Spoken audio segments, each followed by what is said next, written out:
Welcome back. If you joined us for part 1, you already know how powerful Dale Carnegie's principles can be. You've seen how small changes, like remembering names, listening better, and showing sincere appreciation, can transform your relationships. If you haven't seen part 1 yet, I highly recommend starting there. It lays the foundation, simple yet life-changing ideas on how to build genuine connection and win people over without pressure or pretense. But today, we're stepping deeper. This episode is all about how to win people to your way of thinking and how to lead others, not with force, but with influence. Let's dive in. The first rule of winning arguments is to stop trying to win them. Because even if you're right, the other person walks away feeling wrong. And when someone feels wrong, they stop listening and start resisting. The best way to win an argument is to avoid it. Try this. When you disagree, don't attack. Instead, say, "I see where you're coming from. May I share another perspective?" That phrase disarms ego. It opens minds. And more often than not, it leads to real progress. If there's one phrase you should erase from your vocabulary, it's this: you're wrong. Even if someone is wrong, saying it directly almost guarantees defensiveness. Instead, try, "That's interesting. I hadn't thought of it that way." Orient. You might be right. Let's look at it together. It keeps the conversation open and the relationship intact. People don't change their minds when they're attacked. They change when they feel understood. Next, if you make a mistake, admit it quickly and clearly. It's one of the most disarming things you can do. It shows confidence, humility, and maturity. When you admit your own faults, people are more likely to trust you and forgive you. Say, "I totally dropped the ball on that. Thank you for your patience." Orient, "That was on me. I'll fix it and make sure it doesn't happen again." It doesn't weaken you. It strengthens your credibility. Another powerful strategy. Start conversations in a friendly way. How you begin often determines how things end. Even if there's tension, starting with kindness, a smile, a calm tone, a simple "How are you?" lowers defenses. It sets the emotional tone. And when people feel safe, they become open. Never forget, a gentle start often leads to a strong finish. Here's a subtle but brilliant idea from Carnegie. Get the other person saying yes early. Start with questions or statements you both agree on. It creates a rhythm of agreement. It builds connection, and it makes them more receptive when the bigger, harder conversation comes. Salespeople use this. Mediators use this. Even therapists use this. It works because people want to stay consistent with themselves. Let the other person do a lot of the talking. It's tempting to jump in, explain your side, make your case. But real influence often happens when you listen, not when you talk. Let them share their thoughts, their doubts, their ideas. The more they talk, the more invested they become in the conversation. And when people feel heard, they're more likely to hear you. Let the other person feel that the idea is theirs. People support what they help create. So if you want someone to buy into something, involve them in shaping it. Don't say, "Here's what we're going to do." Say, "What do you think would work here?" Then build on their input. It's not manipulation, it's collaboration. And it works. Try honestly seeing things from the other person's point of view. Not to agree, but to understand. Ask yourself, how do they see this situation? What pressures are they under? What would I feel if I were them? Empathy isn't weakness. It's emotional intelligence in action. And it's one of the fastest paths to influence.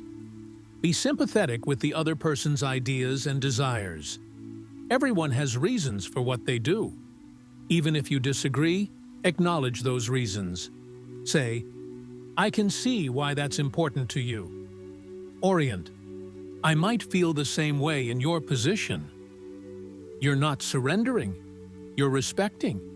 And that kind of respect builds bridges. Appeal to nobler motives. People want to see themselves as good, fair, helpful, or honorable.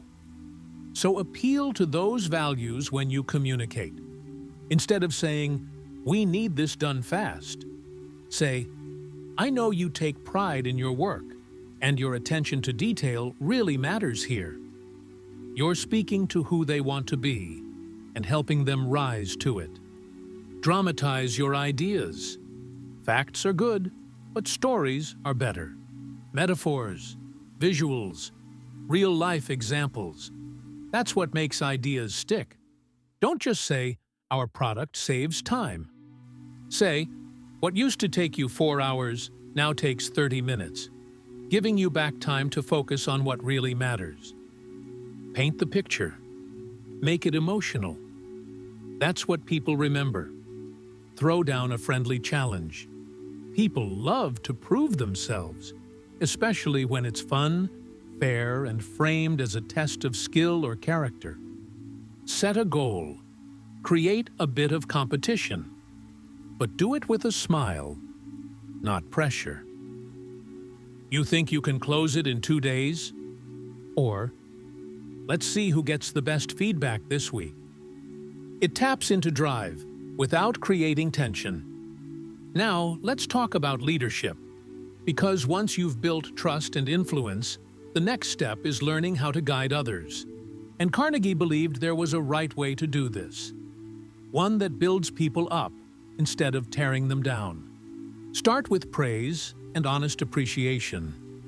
Before giving feedback or correction, point out something they've done well. It softens the delivery and keeps their self-esteem intact. You've been really consistent with your reports. There's just one area I think we can improve. Simple, powerful, effective. Call attention to mistakes indirectly. Instead of saying, "You messed up," say, "Next time, we might want to double-check that." Orient, "Maybe we could explore another approach here." The message still lands, but without triggering defensiveness. Talk about your own mistakes before criticizing others.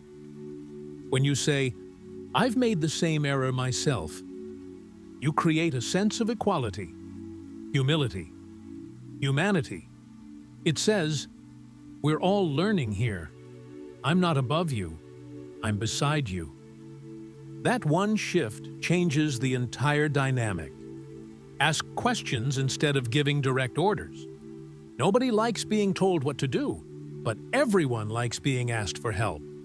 Instead of "do this," try, "Could you take the lead on this part?" Orient, "What do you think is the best way to approach this?" It creates ownership. It builds trust. Let the other person save face. If someone made a mistake, don't humiliate them. Find a way to correct without crushing. Offer feedback privately. Acknowledge effort. Protect their dignity. And they'll respect you for it. Praise every improvement. Even if it's small, highlight it. People rise to the level of belief you have in them. "You're getting sharper at this."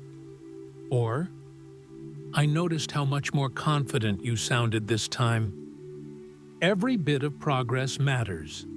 Let them feel it. Give the other person a fine reputation to live up to. Say, "You've always been so reliable. I knew you'd handle this well." Orient, "You're one of the most creative people on this team." People become what you expect of them, especially when your belief feels real. Use encouragement. Make the fault seem easy to correct. Instead of making people feel like they failed, show them that success is within reach. You're almost there. Just one tweak and you've got it. Or, this part was great. Now let's just smooth out this section. Motivate through hope, not shame. Make the other person happy about doing what you suggest. Show them how it benefits them.